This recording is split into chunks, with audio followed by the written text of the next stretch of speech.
Okay, welcome to the Telsig podcast. Thank you for having me. Rich, nice to see you. Thanks. So we're going to talk about the use of images in metaphors, in all things kind of teaching, and how we can incorporate this into the sort of teaching that we come across in higher education. So you just completed your doctoral thesis, so congratulations. Thank you very much. Can you give us a bit of an update? What's the story of research? What's your main thesis, and what's the potted history? Okay, so I came to teaching international students quite late in my career. I've spent 25 years teaching in a sixth form college, teaching A-level economics most of the time. So it was a bit of a career change 8 years ago coming to work here. And I really wanted to do the job well. And so I conducted a bit of quite informal research with my students about what they found difficult and where maybe they needed help and support. And one of the areas were lectures. That lectures they found quite overwhelming, the quantity of material that was being delivered to them. And I also spoke to some ex-students who'd gone into the business school. And again, they were sort of giving me the message that they found lectures in one way very useful because there was a lot of information to obtain from it. But a lot of that information was very abstract. It was a kind of avalanche of information coming at them, and they found that very difficult to process. So it was about then I thought I'm looking for an intellectual challenge, and I started doing my doctorate, which was actually a professional doctorate in education. So it was kind of the beginning bit was learning how to do research. And as part of that, I did a bit of preliminary research into what made a good lecture and what made a good exposition. So not necessarily an hour-long delivery, but just explaining something to somebody. And from that emerged the idea that using images was very powerful and very much appreciated by international students because it kind of mediated the language, or it substituted for the language to some extent. And when I showed them lots of types of pictures and slides, a kind of variety to explain concepts, we kept coming back to metaphorical images. One in particular that I recall, this is quite a few years ago now, was about managing change, and it's kind of traditionally depicted as a metaphor, as an ice cube being melted and refrozen. You've probably heard that one before. And they said, we really like that one because it makes us think. It really makes us think about the idea. So that kind of prompted me to try and investigate that a little bit more. And then I began to realise, I really like visual metaphors. I really like them, and it makes me think, and it makes me stop. So that's what prompted me to investigate it. And then I looked into the literature on metaphors, which I know you're very familiar with, all the kind of Lakoff and Johnson background. And there's a lot of literature and a lot of research into how metaphors are useful to explain something, to communicate meaning, but not using visual metaphors. There's very, very little. And the research that is there is quite poor, really. It's quite small scale. And nobody's had really looked at how you could use it effectively or make choices about images or maybe position images in a certain way to communicate. And I was particularly interested in abstract concepts, so that where it all kind of came together, that how could you use a visual metaphor to communicate the meaning of an abstract concept? And that seemed to fit very well with the kind of students we teach, for whom language is difficult.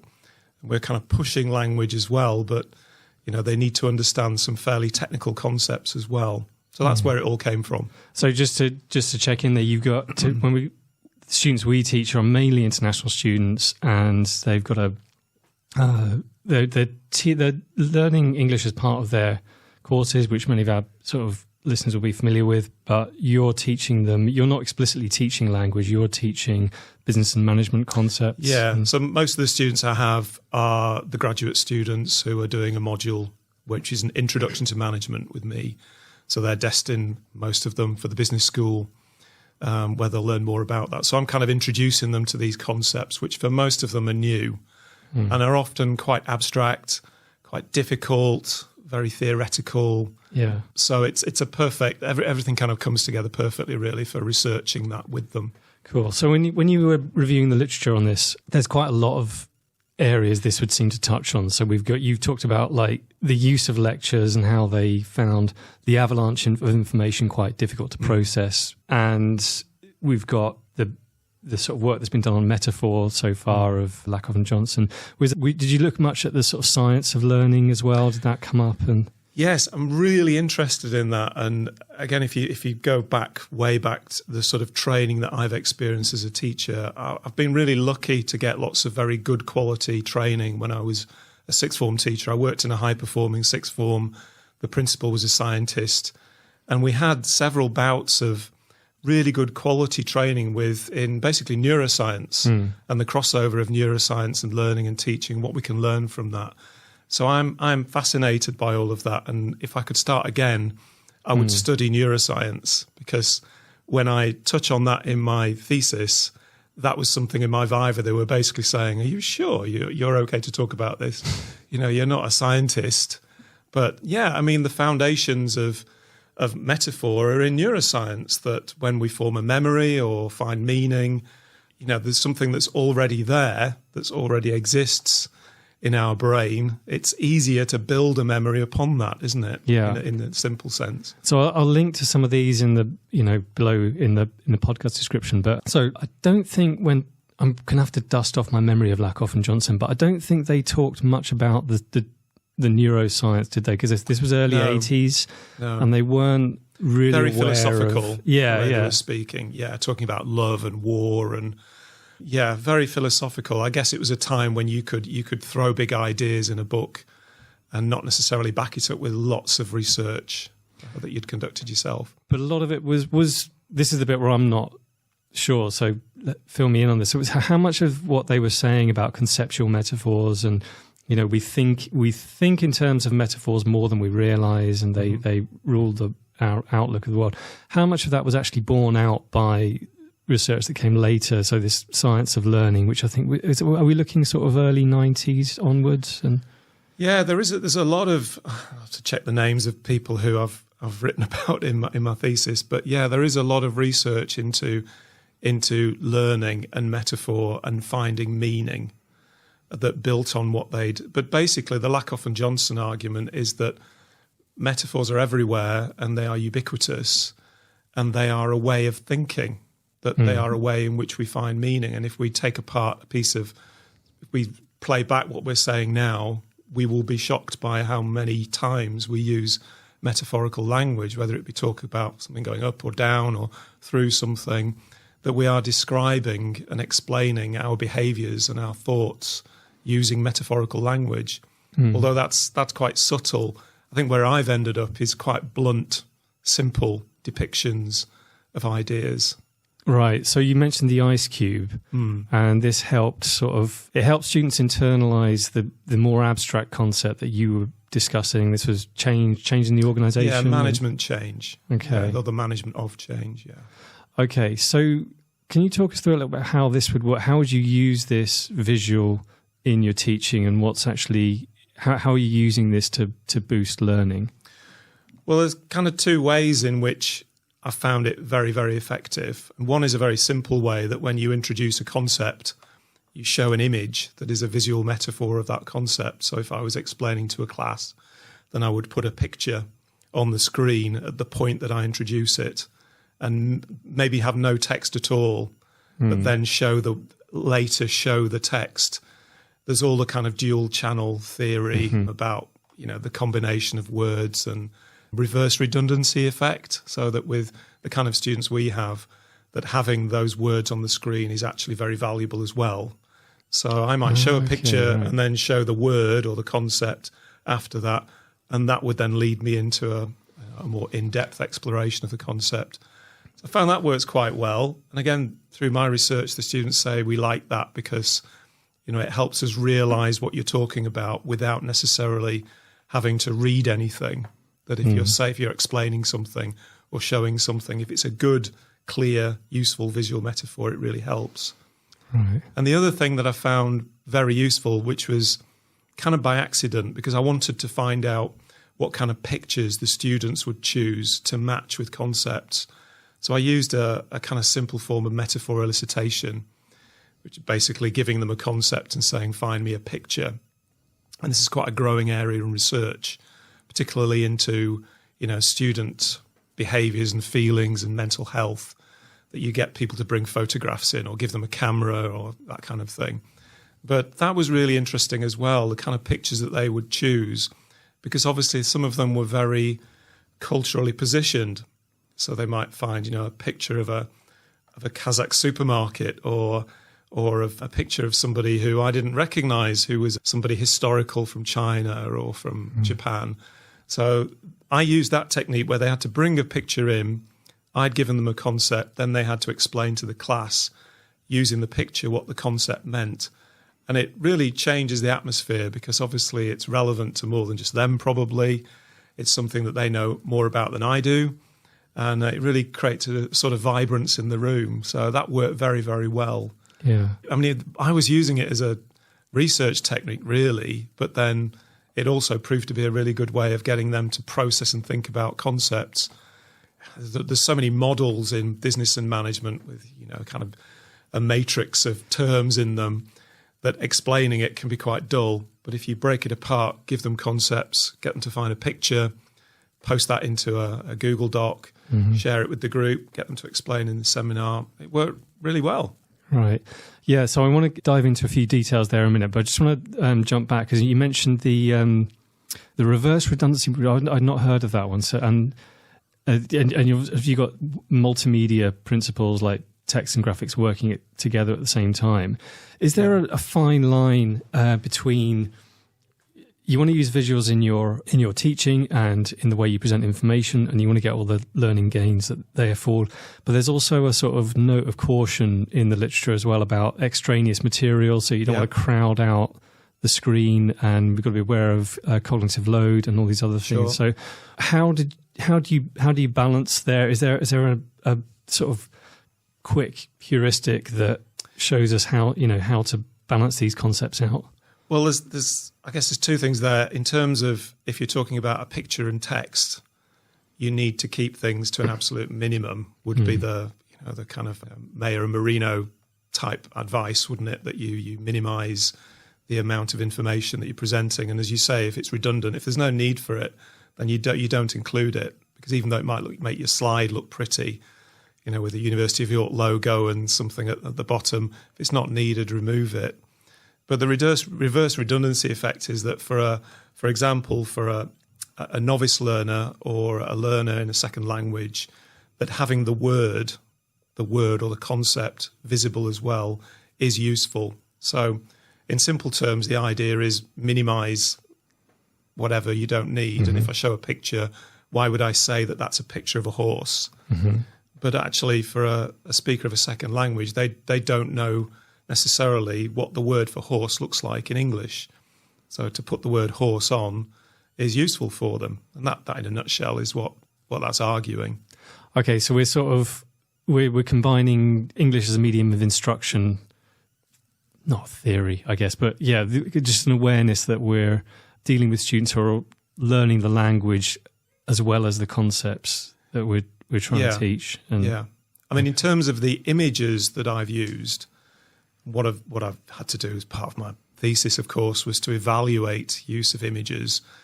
But if I connect it with the question you're asking, some pictures had too much information in them, which confused. Like I had, for example, a picture of a racehorses with riders on, and I was trying to show, control and influence.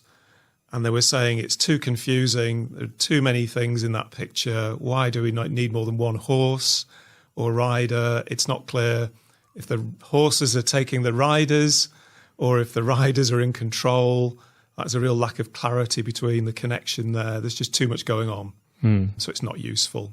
It doesn't help at all. So is that, with that element of it, is there any way around, as materials designers, we're trying to incorporate all of this into our work? And I know from experience, it's so easy when you're designing teaching materials, especially when you're under time pressures, that something that you think is clever or illuminating, when you go back to it a week later, you're like, I cannot remember what I was thinking when I put that in. Well, I've often done that.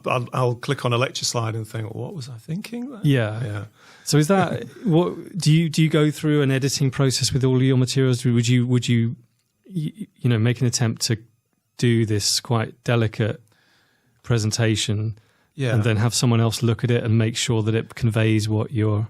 Well, of course, what I've done is had my students give me lots of feedback. But I've done a lot of presentations at conferences and run training sessions to get feedback and validate my research. And one of the things I've discovered from doing presentations in front of mainly teachers is that educators quite like a really complicated, clever metaphor or image, whereas students can't be bothered with that. They're obviously in amongst a lecture or a lesson, they want something quick and accessible. Yeah. Whereas I remember doing a presentation in front of probably about 70 people, and I was talking about my research methods, and I had pictures on the slides to illustrate it, of course, trying to be clever. And I'd got a picture of a huge sandwich with lots of layers on it. And I was talking about one of the research methods I'd used called process interviews. And after people were asking me lots of questions in the room, not about my research as such, but about that picture. And they just wanted to give me the insights that they thought they'd got into that. And that was quite revealing, really. And when I've run sessions where I've got teachers to find pictures, they'll find pictures and I have no idea how that matches with the concept. And it takes a lot of explanation, which of course is not much use to use them to ease communication. So I think it very much depends on your audience as well, perhaps how you use it. How did the students get on when you were doing metaphor elicitation and they were coming up with their own images? Was it apparent what it was they were trying to convey, or did this take some work? Not always clear, because sometimes, as I said, it would be culturally very specific. Right. So they might put a picture up and they were kind of smugly knew very well I would not know who that person was, or a cartoon character. But then it would make it more interesting because they would know I was interested to know. And then because we did this over 10 weeks, and we probably did that exercise about 8 times, that it became quite competitive. So the ones who just Googled the concept, Googled risk and found a picture of somebody standing on the edge of a building, not even that exciting. But, next time around would realise that was not really very interesting at all, and they'd find something a bit cleverer and a bit more thoughtful that, cultivated a bit more discussion in the group, or contribution in the group at least. Right. So I think the element of competition was quite helpful. But what you're talking about seems like it would work as a teaching technique, because what you're doing is asking students to linger on certain concepts and revisit things that you've covered that you might normally just cover in a lecture in this, in the avalanche that we sort of default to a lot of the time. But activities like this get students to, exercise that recall muscle and revisit concepts, but in a slightly reframed way. So, okay, now we're going to think about it in terms of what image it evokes, and sharing metaphors and getting. Were you sort of getting them to share with peers and figure out what they were trying to say? Yeah, and sometimes work in pairs to find pictures. Yeah, and sometimes I got them to find 2 pictures. So, for example, we looked at problems with culture, and I showed them 2 pictures. So I'd got somebody holding up their phone with a picture of a loving family, and then another picture showing the father shouting at the children, and the situation behind the scenes. And we were talking about culture being hidden and, the presentation or the present, what you want to communicate to the outside world. And some of them found some quite complicated pairs of pictures there because of the direction I'd pushed them in. So I think there's probably quite a lot of scope for pushing quite deeply with that, if you wanted to try to structure it and give them some examples to show what you're after and the kind of level you're after. Yeah. Oh, I want to ask you about your methods in a minute. I think there'll be a lot of people who are either interested in doing practitioner research or studying for a PhD who would be interested for us to get to this. But just a quick extension before we close off this part of the conversation. What about the platforms that you were using? Because I know people who have used or are thinking about using images in their materials design or their teaching generally. Some people might just be familiar with Google Images. They might think, when I'm sourcing images, they would look on Google Images first of all, and may have an awareness of copyright controls. Yeah. Others might be aware of places like Unsplash and Pixabay where you can get copyright-free images. And of course, now we've got, AI, we can generate your own. What are you using for these, and what kind of images are you zooming in on? Are you looking at bitmap images like photographs, or are you playing with vectors and icons? What do you find? Is there anything that you think works best? Well, I subscribe to Shutterstock, so I've got kind of access to lots of pictures there. I've used Pixabay and the free site access as well. And I've used mainly photographs. I find that photographs work better.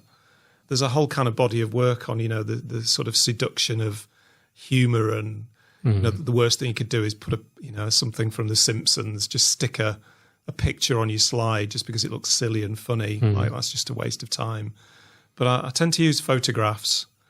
And if you're asking about the type of photographs that I've ended up using, a lot of them are pictures of animals, which have tended to be very, very effective. So one of the things I've looked into is anthropomorphism, and the way that, particularly with abstract ideas, like teamwork, for example, that the way we anthropomorphize makes animals very helpful, because we can kind of picture ourselves amongst that situation or in that situation, or empathize with the behaviors or the thoughts of the animals, and that students often choose pictures of animals as being the most effective way to communicate those kind of ideas. Right. Oh, that's interesting. I'd not heard that before. Was that anywhere? Yeah. Is this something that just came out of your own work with this, or is this mentioned anywhere in the literature? There is literature, a lot of it looking at, say, for example, some of it's quite sad, this, but, if you were wanting to, say, get somebody to donate to an animal charity, then show the animal looking at you and show its eyes, and that when you delve into the psychology of that, we're beginning to anthropomorphize, because we're looking at somebody who feels like a person, or our own children, who's suffering. So a lot of the research is about the way that we project like that into it. But I guess it's an unexplored area in many ways. So with the charity photos, I guess they're using the human elements of even an animal face to trigger an empathy response. Yeah, which is obviously very powerful. Is the same response can we use that in more day-to-day? Use the empathy response to better incorporate something we're trying to teach into their existing knowledge, or is that? Yeah, well, I think if you're talking about using images to communicate meaning, carefully chosen, yes, because it can. Again, what I'm really after here is that you look at a picture and you very quickly can see what's happening in that picture. So if I'm showing somebody making a dog sit, and they're pointing their finger at the dog, and the dog is looking obediently up at them, that, we're going to be talking about discipline, obedience, control, and it's very clear that that's what's happening in that picture. So these are your management styles coming through. Yeah. Okay. Yeah. Right. Yeah. Okay. But it has to be clear and, unambiguous. If it's unclear who's in control or what's happening, the students tend to not like it. They want something clear and simple. Okay, great. Okay, so tell us a little bit about your method. So was all the data collected through lessons and observations and working with students, or was there some control mechanism here at all? So the main way that I collected data was through what I've called process interviews. So it's kind of the name I've given to it, because I realized very quickly, and this is somewhat obvious, that talking about learning, knowledge, understanding, meaning making is difficult for anyone to do. And I did some research with postgraduate education students here and interviewed quite a lot of them. And I was really interested in how they distinguished between, this is maybe a whole other podcast, how they distinguished between knowing, understanding, meaning making, learning. And I came away with a really confusing picture, because some of them could not explain the meaning of those words, even though they were trained teachers about to complete an M.Ed. And there were lots of different interpretations of those words. So one problem I had was that the vocabulary that we're using has multiple interpretations, and push that across cultures, and it gets even worse. And also, because our students, they're talking to me in a second language for most of them, that, again, trying to communicate and explain when learning is happening, how it's happening, is difficult for them. So I needed to try to find ways of reducing the reliance on language that sitting around like we are having a conversation was pretty limited, really, with those kind of students. So I'm often shocked now if I look at a paper and someone has interviewed an undergraduate Chinese student about learning, and I think, really, that would have been quite hard to do in many cases, to do that. So I used these process interviews, which were basically, it was a semi-structured interview, but it was in a group. So I'd have 3 students normally, and we would have tasks that would slice up the interview. So, for example, one that worked really well was using a Diamond 9, which you're probably familiar with from, they're used by teachers a lot, a Diamond 9, where you give somebody 9 concepts or ideas, and then they have to order them in terms of, this is the most important or the most effective, this is the least. So, it's been used with 5-year-old children to decide how to redesign the school cafeteria. And you don't have to have words. You can have pictures, of course, which made this ideal. So I could give them a collection of pictures. I could tell them what I wanted them to do. I could leave them. They could talk in their own language. I can remove myself from the discussion. And this actually worked quite well online. So through Zoom, I could put them in a breakout room where I'm not there, so they can happily speak their first language if they're all speaking the same first language.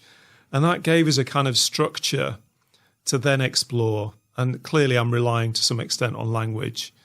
But in a group of students, there was normally, the way I worked it, there was normally somebody who could communicate with me why they'd chosen one image at the top and another image at the bottom and what their thoughts were about that. So it really was a game changer moving to that approach and kind of trying to reduce the reliance on words. And, I created about 4 different sort of puzzles that could be used. And of course I could keep those or take photographs of them and go and look at them later on. And even looking at the speed at which somebody did something was quite helpful. So that was the main way in which I collected information. And then I had the metaphor elicitation. And then I also did some exercises where I was getting them to basically critique my teaching materials and look at pictures I'd used and tell me what was good or bad about them and what they would substitute instead. So we went through a sort of funneling technique of picking out better images to communicate the meaning of concept. So that was quite useful as well. So they were the main ways that I collected data, and obviously the interviewing the postgraduate students as well. And early on I did some focus groups and some surveys, but I'm not sure they told me really very much. I don't think surveys are particularly useful in trying to gauge what people feel about learning. Yeah, I don't know. I'm always a little bit skeptical of like self-report when it's reduced to like-it scales and things like that. I'm not sure, but don't mean to disparage anyone's. No, I'm sure in the right, if understood and dealt with thoughtfully, it could have some meaning. But I think when you're asking somebody about the effectiveness of something or the impact on learning, again, assuming they understand what you mean by that, then it could give you quite misleading data, many meaningless data. Okay. So in terms of dissemination, you've completed your research now. Is this something that you're going to continue? Are you going to continue as a sort of researcher practitioner in this area?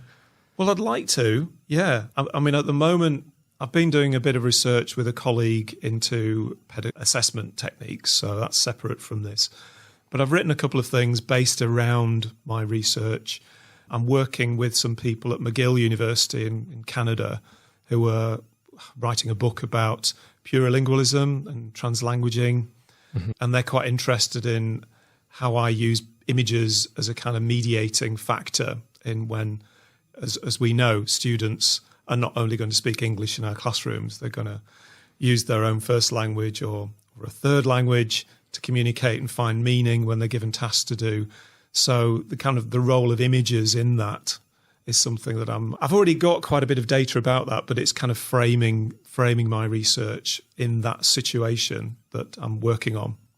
So is it something that could potentially be worked into teacher training seminars and things? Because I've always been this sounds a bit cynical, but I know we tend to value the very traditional structures of learning, especially in university. And there's often not a particular, people might be struggle to rationalize why they either use a lecture or a very text-based seminar, with a PowerPoint that they particularly like. That I often, this is the cynical part, I often get the feeling that sometimes text-based PowerPoints are more of a prompt for the teacher, perhaps, than...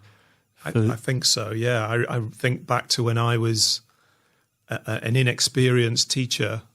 I wasn't a great student when I was younger by any means, and becoming a teacher, as we all know, makes you learn things properly. And I remember leaning very heavily when PowerPoint was introduced, and suddenly I could have a bullet point list of ideas I wanted to talk to my class about. And yeah, it was absolutely like a checklist for the lesson.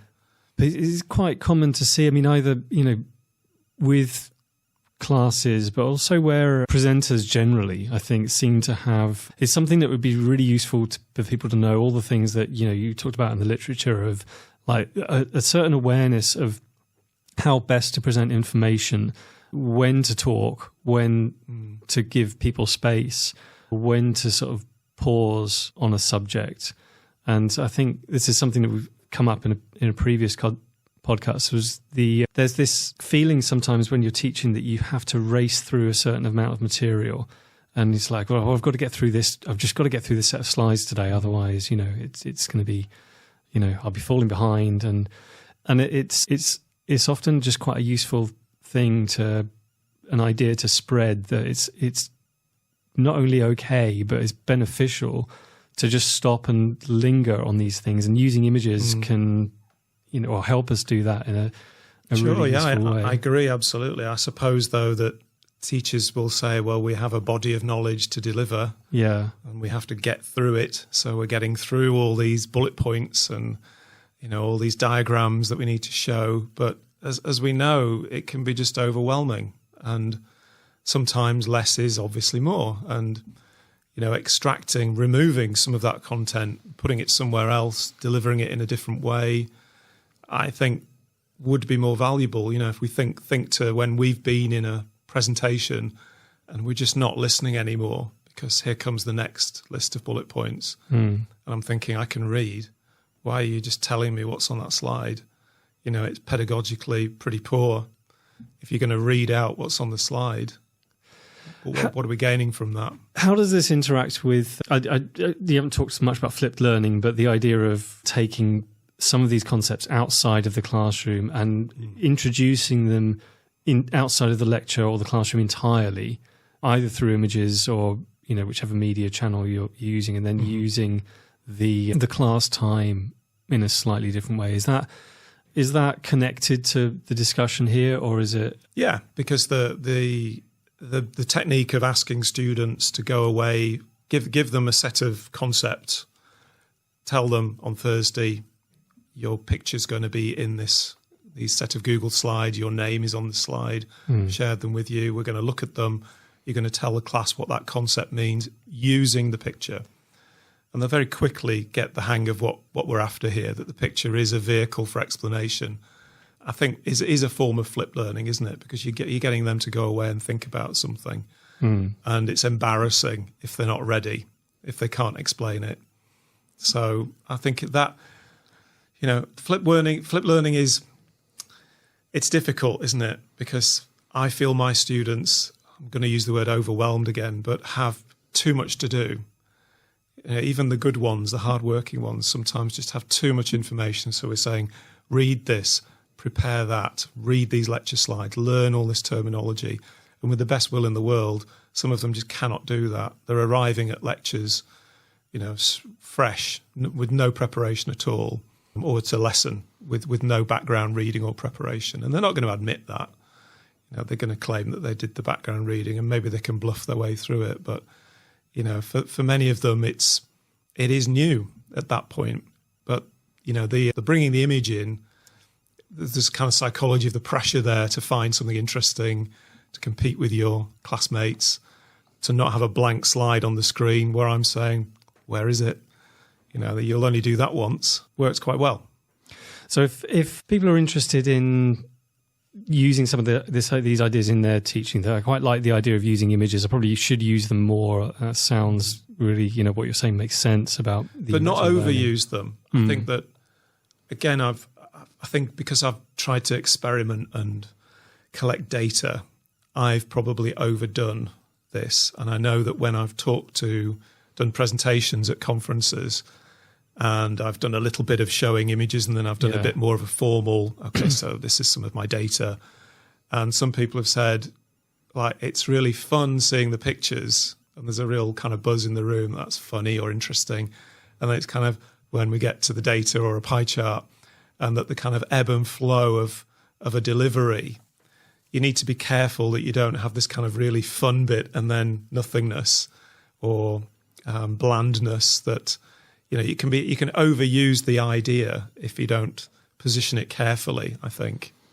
Yeah. So in terms of when you're overusing, when we use the term judicious perhaps in your use of graphics or various other media, is this just something of an art? Because I think it's people who would be interested in getting to grips more with this and exploring it more in their own teaching might not know a bit where to start, because obviously we've got some literature that we can fall back on. But are there any sort of key takeaways in terms of advice for teaching practitioners who really want to explore this more? This idea of I want to just not just use images more in my teaching, but better use them. Well, I guess the key thing is just pause and think: why am I using that picture? Why am I putting the picture on? If it's for decoration, if it's a picture of if I'm teaching something about business administration and there's a photograph of somebody sat at a desk, why am I showing that picture there, really? Do you really need a picture of somebody doing some paperwork? It's probably not adding anything. It's probably making it look worse in many ways. So to just pause and think, why am I using that picture? Is there something I could choose that would be more thought-provoking and interesting? And then if you want to do that, choose something that's accessible, that is clear what it's trying to communicate, or without very much explanation. I would recommend not to choose anything strange and to substitute the abstract with an abstract picture, but to choose something that's clear and simple to use. Definitely. Yeah, and I think it might be hard for people to go through because you've obviously done a lot of, because it's part of your PhD, you've gathered a lot of feedback, you've sort of tested the ideas out and got a lot of views back on this at various presentations. And I think it's really valuable, and people need, if you are going to kind of start using this more effectively in your teaching, it's kind of vital. You need a kind of peer review process, right? You need somebody else, whether it's your students but some brutal feedback, because I did get some of that myself. I remember going through this using images and doing all the things that you just described as being not a great idea. The things that I thought, that's just a nice image, that'll liven things up a little bit. And actually what you're doing is just at best wasting page space, or at worst you're just distracting students from your message. But you're trying to make your materials look pretty, aren't you? Yeah. You want them to look nice. So there's an art to not falling into that trap, and part of that is just getting your intuitions refined with loads of feedback and getting. But you can make that the learning part of the learning process. And for example, one of the pictures I used was to show leadership. I had a picture of an orchestra conductor in front of an orchestra. So I had that in the lecture where I was talking about leadership, lots of pictures. But then as a seminar exercise, as a starter, I sometimes have a picture and then, I call them virtual Post-it notes, but lots of little yellow lots of people use them. So the students can write on the little yellow rectangles on the next slide. So I'll have a picture of an orchestra conductor with an orchestra, and I might say, in what ways is the job of the conductor like being a business leader? And that's a good way to see whether they actually did make use of that concept in their mind, or whether they can do at that point, and see what they put on the little yellow slides. And if they just put things like leading, but if they're putting things like correcting faults or dealing with problems or keeping the rhythm or maintaining the harmony of the work. Some of them all come up with quite clever things, and they're really very proud of this as well, but they can make that connection, and suddenly you are at quite a sophisticated level of interpretation of what a leader is using that picture. And I suppose that's the sweet spot that you're after, really. But obviously if you get nothing back, then you've mischosen the picture. But that's tough to do because, as you're talking, I'm just remembering I did try to get some of the conceptual metaphors ideas into class before, and that's tough to do as well, because you can talk about, I think the ones I've sort of reached for most often are how we talk about arguments, Lakoff and Johnson talk about either being like buildings or like, war, where they're competitive versus constructive. It takes some time for students to really understand what it is that you're saying.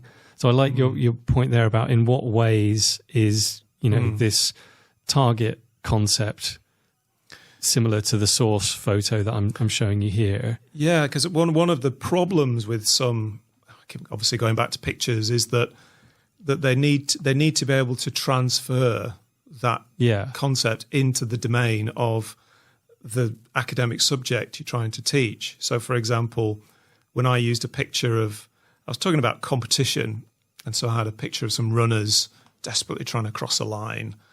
And I was talking about competition, and then we evaluated that picture as part of some of the research that I've just explained. And they said, well, that just has nothing to do with the business world. In the business world, people aren't racing each other in that way. It doesn't make any sense. It's not the way that businesses compete. That's much more, they didn't use the word subtle, but they do it in a different way. So it's a totally different form of competition. So it's no use.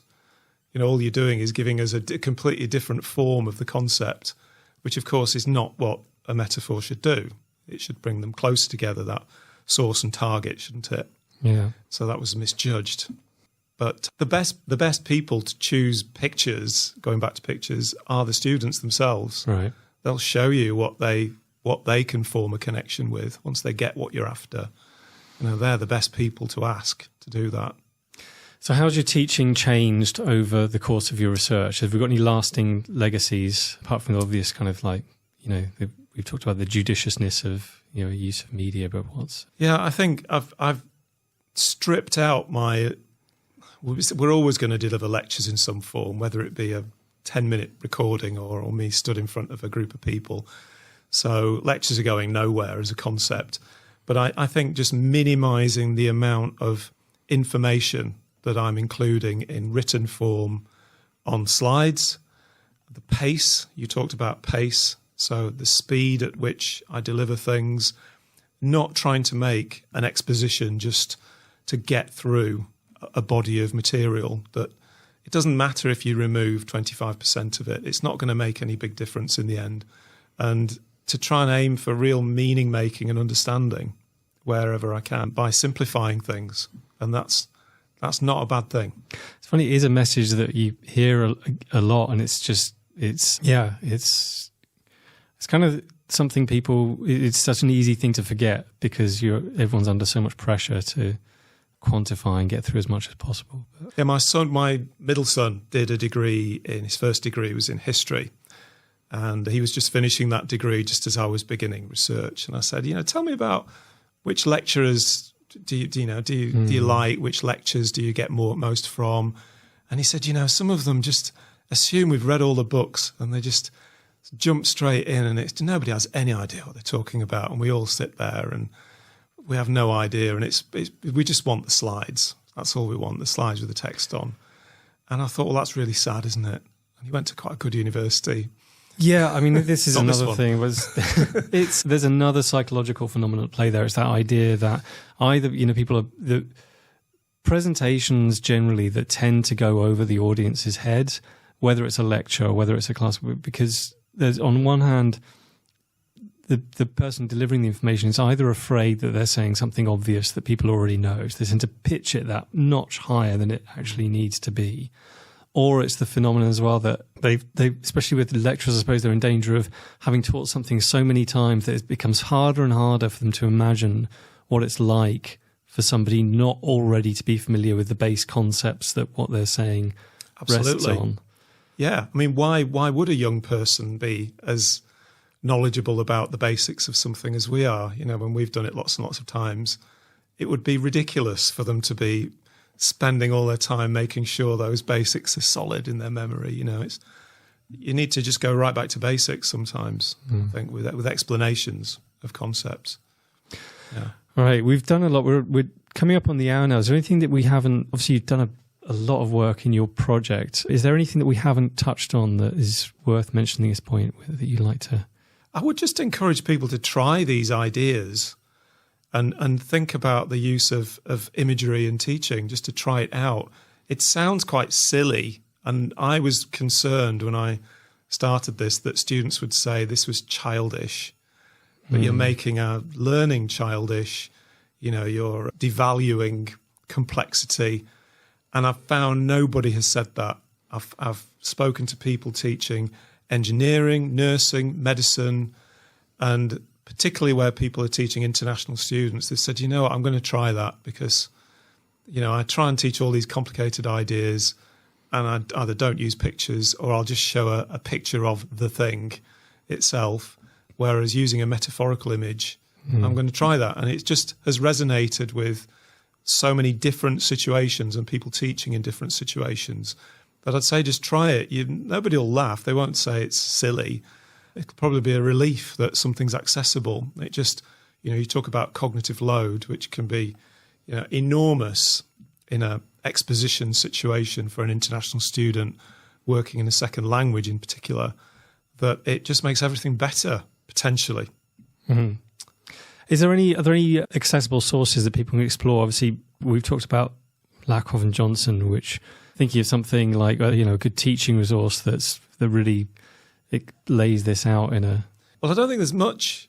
Obviously, that's why I did this. There isn't really anything that lays out how to do it.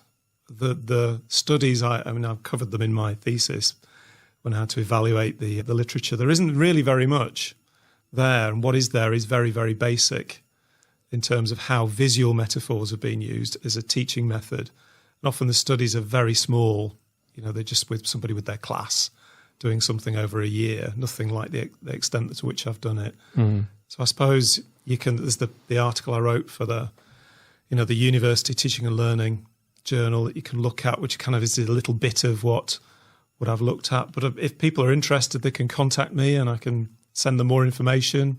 Yeah, I don't think there's really anything there. Maybe I need to try and write something. No, it is surprising that there's not, because I'm interested in this, and I remember thinking it was very difficult to find, proper resources focused on teaching on this. Yeah, there's a few studies where people, I'm thinking back to the ones that I wrote about, one of the ones that is more robust is somebody talking about teaching electronics and using the idea of flow of water. And obviously then the critique is that electricity is not like water flowing through a pipe at all. It behaves in a completely different way.